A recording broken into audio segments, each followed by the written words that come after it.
یہ پنجرافل پہ کام ہو رہا ہے. سبی کا مین روڈ ہے جو بارشوں میں بہہ کر چلا گیا. تو ابھی ماشاءاللہ اتنا زبردست کام ہو رہا ہے کہ یہاں پہ پانی آ رہی ہے اس طرف سے.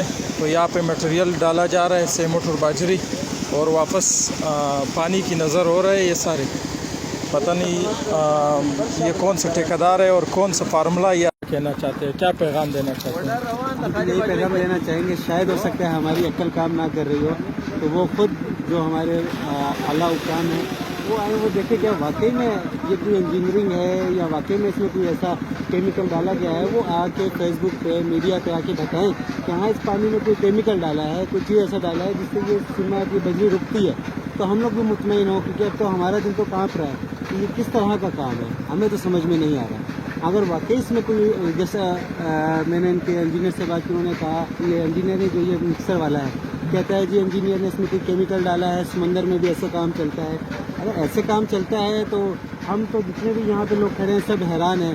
شاید ہم بہت زیادہ ٹیکنالوجی میں آگے نکل گئے اور ہم پیچھے رہ گئے, ہمیں پتہ نہیں ہے.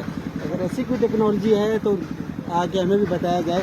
اتنی ٹیکنالوجی اگر ہمارے پاس ہے تو پھر یہ آج تک ہم اتنے پیچھے کیوں ہیں؟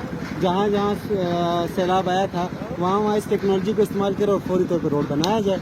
اگر یہ واقعی کوئی ٹیکنالوجی ہے تو آگے بتایا جائے کون سی ٹیکنالوجی ہے جس میں ہم سمندر اس میں پانی میں ریت بجری سیمنٹ ڈال رہے ہیں اور وہ ایسے ہی بہتا جا رہا ہے. آپ دیکھ سکتے ہیں, ذرا ویڈیو دکھاؤ نا, آپ دیکھ سکتے ہیں کہ پانی کہیں سے بھی رک. اب میں تو کہتا ہوں ان سے اور بھی بڑے کام کروانے چاہیے اور ان کو ایک بڑا انعام ملنا چاہیے.